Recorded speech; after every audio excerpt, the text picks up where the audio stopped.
நாட்டுக்கும் ஒரு பெரிய ஒரு அந்நிய செலவாணியை ஈட்டிக் கொள்ளக்கூடிய மாதிரி இருக்கும். எதிர்காலத்தில் இதை இன்னும் மேற்கொண்டு பல இன்னும் அதிக அளவிலான கண்டெய்னரை ஏற்றுமதி செய்கிறதுக்கு தான் எதிர்பார்த்து கொண்டிருக்கு.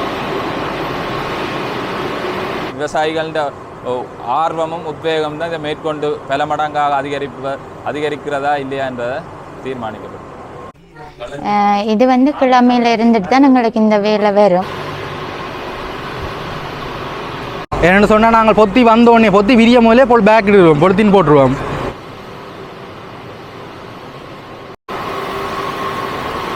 குளோரின் இந்த தண்ணியோட கலக்கப்படுது.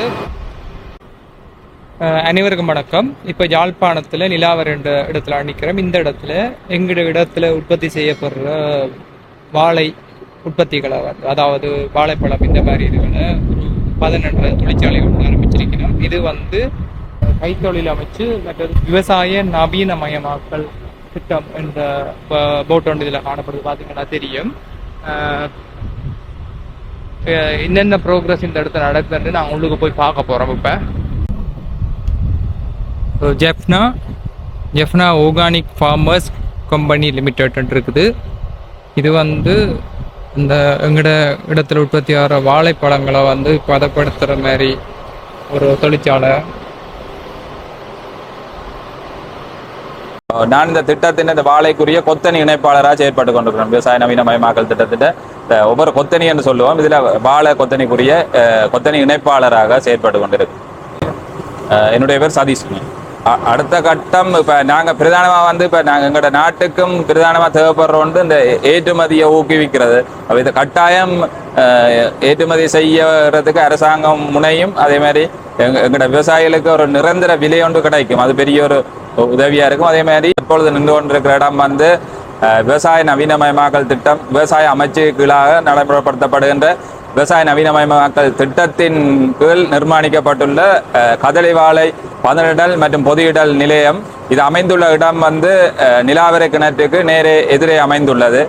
இதனுடைய பிரதான நோக்கம் எங்களுடைய யாழ் மாவட்டத்தின் பிரதான உற்பத்தி பொருளாகிய கதலி வாழையை துபாய் சந்தையை நோக்கி ஏற்றுமதி செய்வதை பிரதான இலக்காக கொண்டு இந்த 18 நிலையம் ஆரம்பிக்கப்பட்டுள்ளது.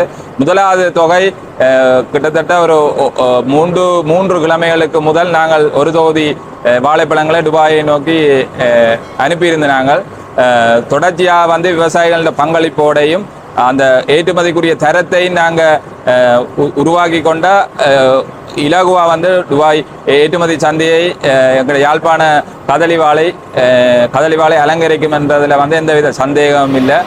இது பிரதானமான எங்களுடைய எதிர்பார்ப்பு விவசாயிகள் மத்தியில் அந்த விவசாய நவீனமயமாக்கல் திட்டத்தின் ஊடாக வழங்கப்படுகின்ற அந்த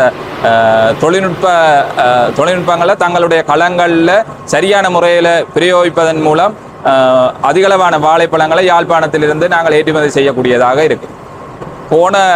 கடந்த முறை கிட்டத்தட்ட 4000 கிலோக்கிட்ட நாங்கள் பொதியிடல் செய்து நாங்கள் அதில் கிட்டத்தட்ட எங்களால் ஒரு அண்ணளவாக ஒரு 1000 கிலோவுக்கு கிட்ட தான் எங்களால் அனுப்பக்கூடிய மாதிரி இருந்த முதல் கட்டமாக. அதுக்கு பிறகு எதிர்வரும் காலங்களில் விவசாயிகள் அந்த தரத்தை கூட்ட நடவடிக்கைகள் நடந்து கொண்டிருக்கும். எதிர்காலத்தில் ஒரு கண்டெய்னர் முழுக்க நிரப்பி அனுப்புறதை நாங்கள் எதிர்பார்த்திருக்கோம். எல்லாரும் அறிஞ்சபடி எங்களோட கதலி வாழை யாழ் மாவட்டத்தில் இருக்கிற கதலி வாழை சேதன முறையில் தான் பயிர் செய்யப்படுகிறது. சேதன முறையிலான பயிர் செய்ய தான் மேற்கொள்ளப்படுகிறது. எந்தவித ரசாயன கிருமிநாசினிகளோ அல்லது ரசாயன உரங்களோ பாவிக்கப்படுவதில்லை. இப்போ ஏற்றுமதி தரம் என்று பார்க்கல நாங்கள் கட்டாயம் வாழை குலைக்கு உர போட்டு தான் அந்த வாழை குலை இலை பராமரித்து ஏற்றுமதி தரத்துக்கு கொண்டு வரணும். அப்போ பொதியிடல் ஏர்லி பேக்கிங்னு சொல்கிறேன். ஆரம்ப நிலை பொத்தி வந்த நிலையிலே பொதியிடலை மேற்கொள்ளணும். இது கட்டாயமாக மேற்கொள்ளப்பட வேண்டிய முதலாவது விடயம்.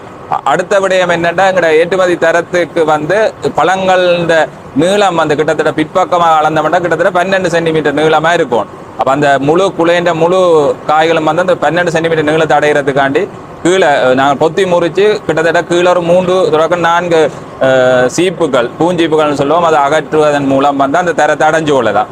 அடுத்தது ஏற்றுமதி தரம் அடுத்தது பார்க்கப்படுறது என்னென்னா அதில் விட்டம் சுற்றளவு, அதாவது கலிபர் சைஸ்ன்னு சொல்லுவோம். கிட்டத்தட்ட ஏற்றுமதி தரத்துக்கு 30 மில்லிமீட்டர் கலிபர் சைஸ் இருக்கும். அந்த 30 மில்லிமீட்டர் இருந்தால் தான் அது அந்த ஏற்றுமதி தரத்தை அடைஞ்ச கதலி வாழையாக இருக்கும். அடுத்தது வந்து என்னென்னா, நாங்கள் அறுவடை செய்கிறது வந்து கட்டாயம் 12 கிழமை வயதை அது தாண்டி இருக்கக்கூடாது. ஏன்னா 12 கிழமை தாண்டிட்டுதாண்டா அது பழுக்க வலிக்கிட்டு. அப்போ அது 100% அது பழுக்கிறதுன்றதை வந்து பழுக்காமல் இருக்கணும் பஜ்ஜியா. அப்போ 10ஆம் கிழமை 11ஆம் கிழமை 12ஆம் கிழமை வயதுடைய கதலி வாழையில தான் இங்கே நாங்கள் அறுவடை செய்கிறோம். அறுவடை செய்யக்களையும் நாங்கள் களத்திலேயே தோட்டங்கள்லேயே சீப்பாக வெட்டி தான் அறுவடை செய்வோம். அந்த சீப்பாக்குறதுக்கு வந்து நாங்கள் எங்களால் ஒரு சிறப்பான ஒரு தொழில்நுட்பம் ஒன்று பின்பற்றப்படுகிறது. இங்கே நாங்கள் வந்து எந்த ஒரு கத்தியோ ஏதோ பாவிக்கிறது இல்லை. நாங்கள் மீன் பிடிக்கிறதுக்கு பயன்படுத்தப்படுகின்ற தங்கூசி நூலை கொண்டு மிக இலகுவாக வந்து கீழிருந்து மேலாக சீப்பிகளாக வெட்டி தோட்டத்திலே இருந்து இந்த நீங்கள் பார்க்குற மாதிரி பிளாஸ்டிக் கிரேட்ஸ்ன்னு சொல்லுவோம், பிளாஸ்டிக் பெட்டிகளில் ஃபோம்ஸுகளூடாக எந்தவித ஒரு பௌதிக தாக்கங்களுக்கு உட்படாமல், எந்த ஒரு சேதங்களும் உட்படாமல் மிக பக்குவமாக களங்களில் இருந்து இங்கே 18 நிலையங்களுக்கு வந்து விவசாயிகள் கொண்டிருக்கணும். நாங்கள் பிறகு இங்கே 18 நிலையத்தில் வந்து அவற்றை வந்து ஏற்றுமதி தரத்துக்கு உள்ளதாக இருக்கிறத வந்து நாங்கள் தரப்படுத்தி அவற்றை வந்து அலம் குளோரின் கரைசல்களில் வந்து கழுவி அதை வந்து 12.5 கிலோ பெட்டிகள் அடைச்சி தான் ஏற்றுமதிக்கு நாங்கள் அனுப்புவோம். ஆரம்ப கட்டமாக நாங்கள் 500 விவசாயிகளை வந்து இலக்கு வச்சு நாங்கள் வேலை செய்ய தொடங்கினாங்க. 500 விவசாயிகளுக்கான உள்ளீடுகள் பிரதான வந்து ஏணிகள் வழங்கப்பட்டு ஏனைய உள்ளீடுகள் வழங்கப்பட்டிருக்கிறது. இருந்த போதும் கிட்டத்தட்ட 100 வகையான பயனாளிகள்லாம் இந்த எங்களோட திட்டத்துக்குள்ள அந்த முழு மூச்சா ஈடுபடுறாக்களாக இருக்கும். ஏனைய விவசாயிகளும் இதன் நன்மையை அறிஞ்சு இப்போ சொல்லப்படுகின்ற தொழில்நுட்பங்களை பூரணமாக வந்து தங்களுடைய களங்களில் பிரயோகிப்பினமாக இருந்தோம்னா நிச்சயமாக யாழ்ப்பாணத்திலிருந்து அதிக அளவான கதலி வாழையில வந்து ஏற்றுமதி செய்யக்கூடிய மாதிரி இருக்கு. வேண்டவில தற்பொழுது வந்து உண்மையில வந்து எங்களால் விவசாயிகளால் மொத்தமாக விவசாய இந்த பொதுவிட நிலையத்தால் வழங்கப்படுகின்ற கதலி வாழையின் அளவை நாங்கள் 20 அடி நீளமுடைய கண்டெய்னருக்கு உறுதிப்படுத்துவோமா இருந்தோம்னா ஏற்றுமதி இப்போ தற்பொழுது இடையில ஒரு ஏற்றுமதியாளர் இருக்கிற ஏற்றுமதியாளரோட வந்து ஒரு விலைக்கான ஒரு உடன்படிக்கையை மேற்கொள்ளலாம். இப்போது வந்து எங்களால் அந்த விலை சம்பந்தமான உடன்படிக்கையில மேற்கொள்ள இல்லாமல் இருக்கு. ஏன்னா எங்களால் அந்த அளவை வந்து இன்னும் பூரணப்படுத்த இல்லாமல் இருக்குது. அப்போ தற்பொழுது கடந்த முறை 130 ரூபாய விவசாயிகள் பெற்றுக்கொண்டார்கள். மிக கழிவுகள் அதிகமாக வந்துட்டுது. அப்போ ஏற்றுமதியாளருக்கும் நியாயமான செலவுகள் இருக்கும். இந்த தொழிலாளர்கள் இந்த இயந்திரங்கள் இயக்குற செலவுகள் இருக்கும். அப்போ நாங்கள் அதிகளவான அதாவது வந்து ஏற்றுமதி கண்டெய்னரை நிரப்புற அளவுக்கு எங்களோட வாழைக்குலை இருக்குமா இருந்தால் அதன் விலை 180 ரூபாய் கிட்ட வருவதற்கான வாய்ப்புகள் அதிகம். நாட்டுக்கும் ஒரு பெரிய ஒரு அந்நிய செலவாணியை ஈட்டிக் கொள்ளக்கூடிய மாதிரி இருக்கும். எதிர்காலத்தில் இதை இன்னும் மேற்கொண்டு பல இன்னும் அதிக அளவிலான கண்டெய்னரை ஏற்றுமதி செய்யறதுக்கு தான் எதிர்பார்த்து கொண்டு இருக்கு. இப்போ திட்டம் இதை நடைமுறைப்படுத்திட்டு அப்புறம் அதை விவசாய கம்பெனிகளில் உருவாக்கி அதர்கிட்ட விவசாய கம்பெனிகள்கிட்ட வந்து கையளிச்சுட்டு திட்டம் போகும். விவசாயிகள்ட ஆர்வமும் உத்வேகம் தான் இதை மேற்கொண்டு பல மடங்காக அதிகரிக்கிறதா இல்லையா என்பதை தீர்மானிக்கப்படும். வெளிநாட்டுக்கு ஏற்றுமதி செய்ய வாழைக்குலையை நாங்கள் களத்திலே தயார்படுத்துறது.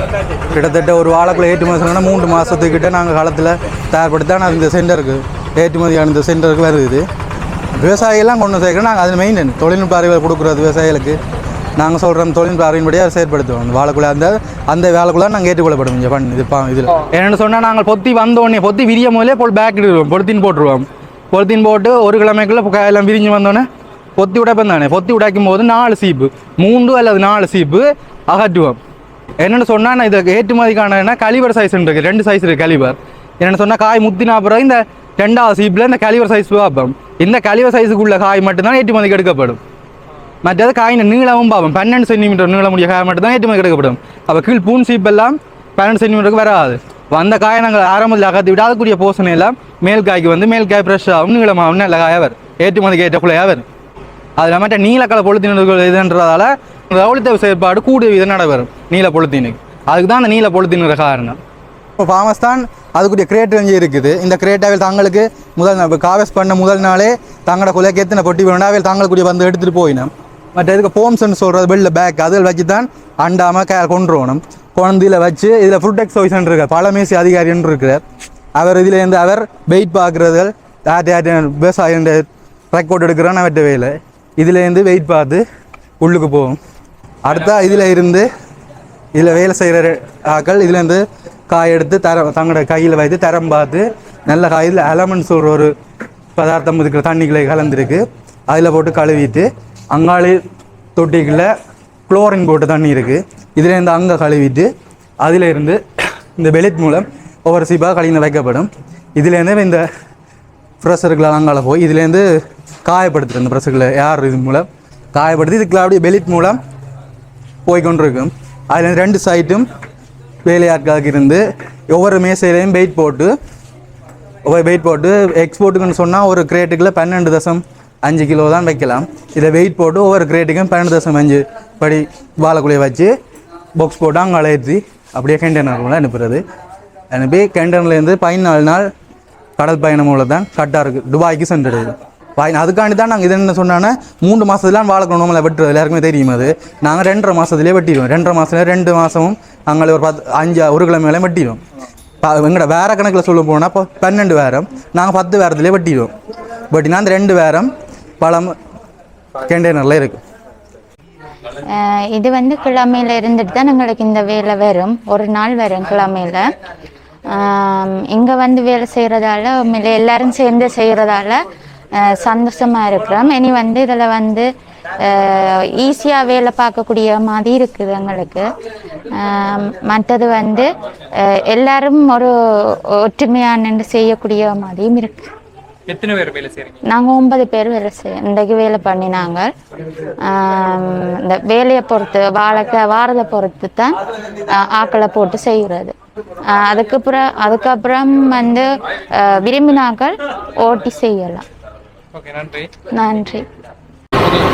I'm Sahan Ranasinghe, Director of Sanata Private Limited. So, in this process, first farmers, after taking the farmers to their harvest to this place, then we selected the remove infected and other damaged bananas, and first it was using alum solution, then water, then it takes to the conveyor system.